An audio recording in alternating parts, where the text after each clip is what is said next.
Hi guys, LateCom here, and in today's video we are back with yet another episode of the Reviewing Your Trove Account series, and today we will be taking a look at Ben the Trove Guy's account.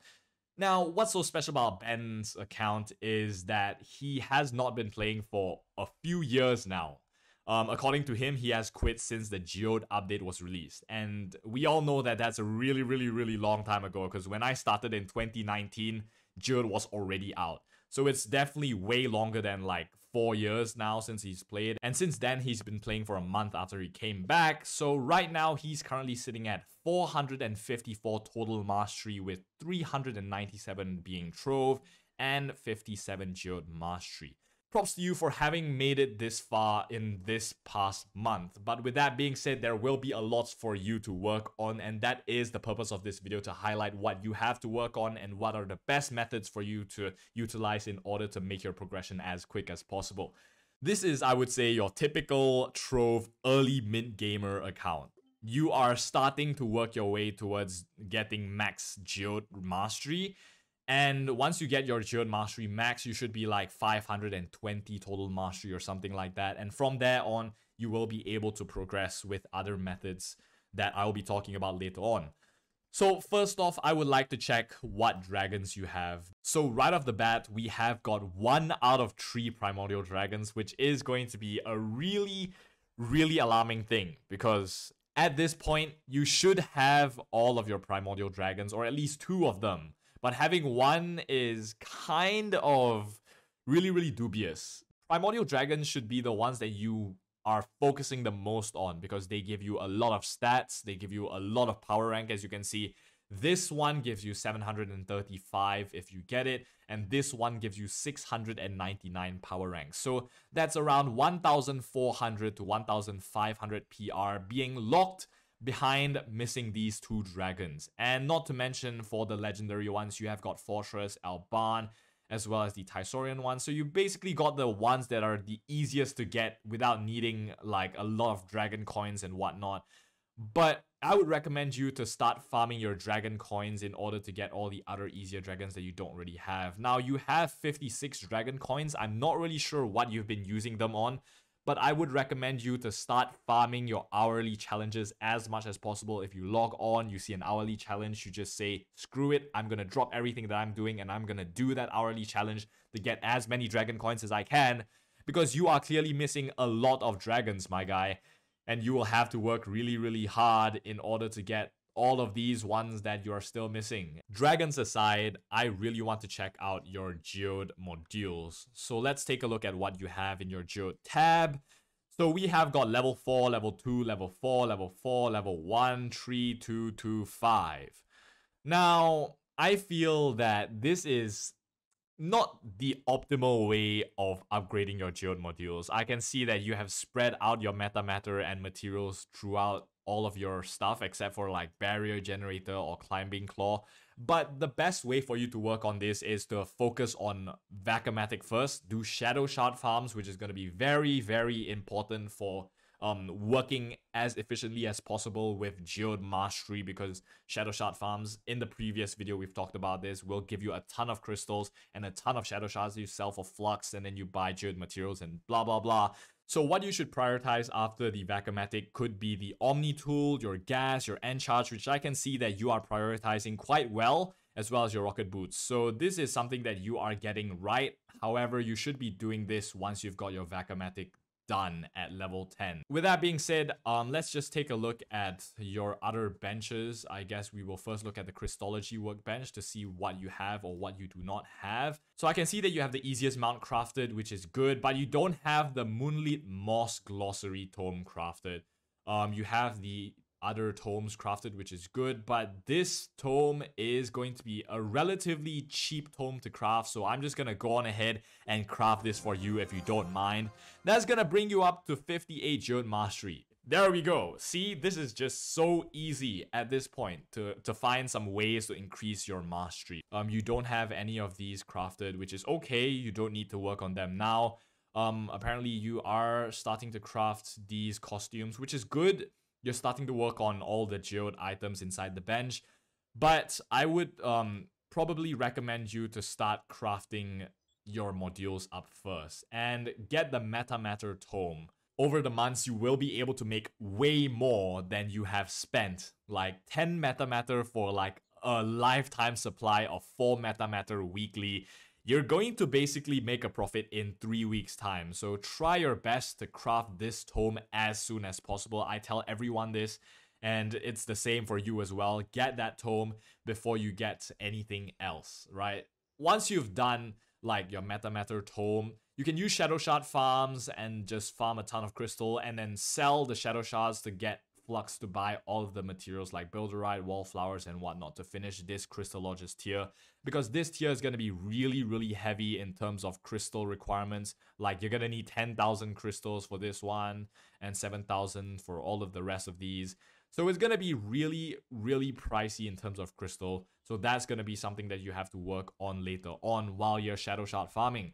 So the best way for you to progress in this game is to work on multiple things at once. So find a way to kill 2 birds with 1 stone when you're farming, or even do 3 things at once when you're farming 1 stuff, so that you can actually make your progress as quick as possible without needing to spend a lot of time on one single inefficient farming method. Once again, the Crystalline Core Compendium. Now, I have seen that you have made a grave mistake, and that is to craft these costumes and these rover mount before you get this Crystalline Core Tome. Similarly to the metamatter tome, you should get this Crystalline Core Tome as quickly as possible, because you're going to get a ton more crystalline cores than you paid. But it is still salvageable. Just farm these things that I mentioned and you should be good to go. Now, other than that, I'm 100% sure you have got all of your crafting skills up. And for the mount taming bench, I can see that you are actively working on the cheap items. You have got quite a number of corgi mounts done. You have about half the mounts done. For these ones that are a little bit more expensive, you have probably not crafted them, but that's okay.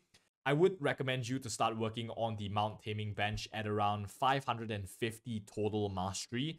Now, I'm going to take a look at your marketplace talking about what's cheapest and whatnot. We're going to click hide collected. We're going to put a space. We're going to see that, okay, your cheapest allies are going to be like 250,000 flux. So that's going to be pretty decent. Other than this, for the mounts, let's take a look at hide collected. Going to put a space there.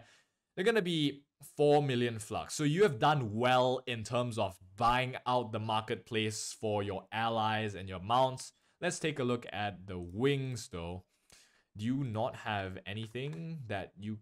Okay, so we have the Neon Night Sky wings. We have some other wings as well, but these ones are pretty expensive. But just calculate, like, let's say the Neon Night Sky wings are 100 total mastery points. Then this is going to cost you like 6.8k flux per mastery point, and just go by calculating the amount of flux that you have to spend per mastery point to determine what you should be buying first and what you should be buying last.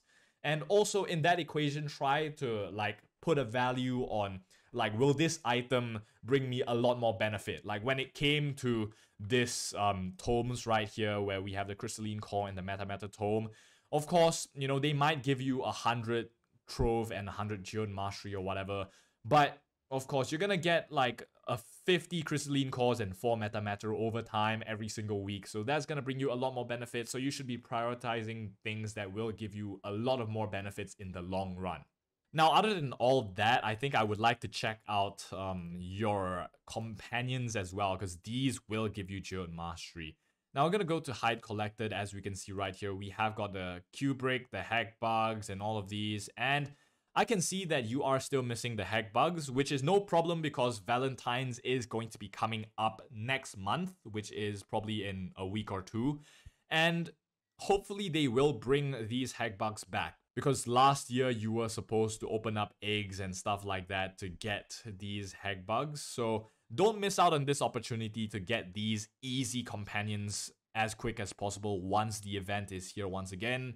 And of course, just work on all your commons, uncommons, and rares. I have a couple of videos on how you can work on getting your rare companions, so feel free to check that out. Links in the descriptions below. So of course, for someone at like 455 total mastery, you don't have a lot of these things crafted, and that's fine, because some people even at 750 total mastery don't have everything in this bench crafted just yet.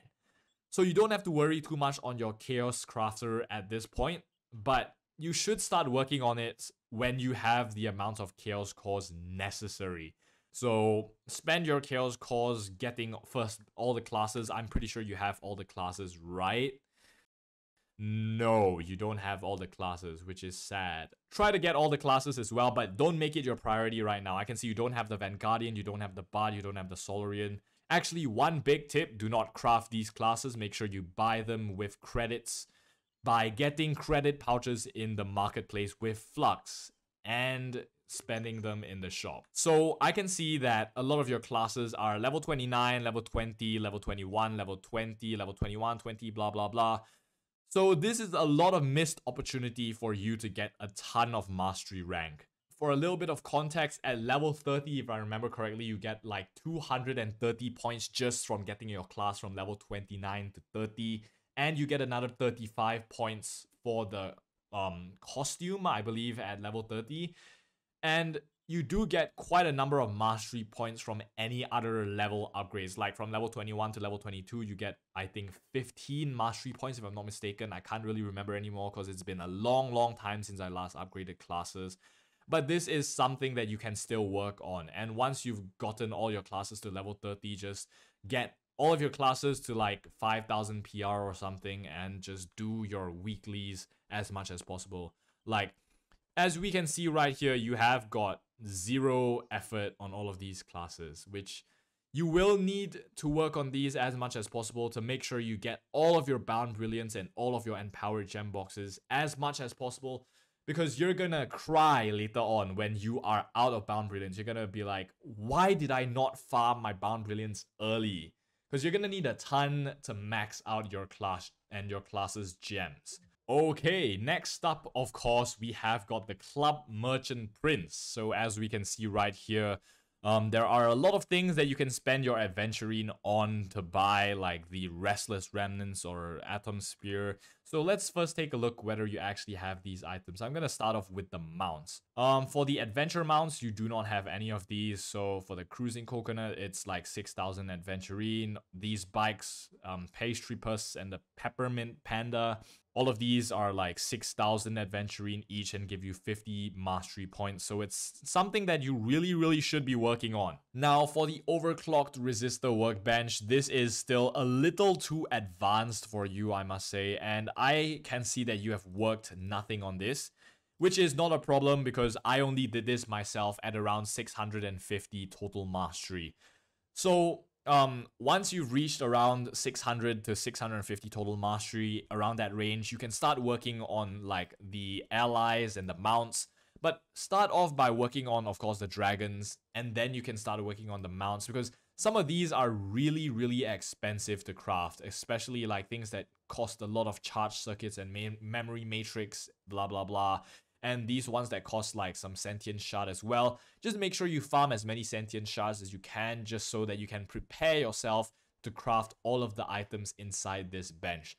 So that is going to be it for today's episode of reviewing your Trove accounts. Honestly, this account was pretty much not like I was expecting it to be. Right? You know, you would think that someone that has quit for over 6 years now, coming back a month ago, would have had a lot of things all around the place. But he is, you know, not really that bad at this point. He is working on things rationally, but the only weird thing is the amount of dragons that he has. But that can be easily worked on through time, and he can easily fill in the gaps and slowly but surely work towards getting the most efficient methods used.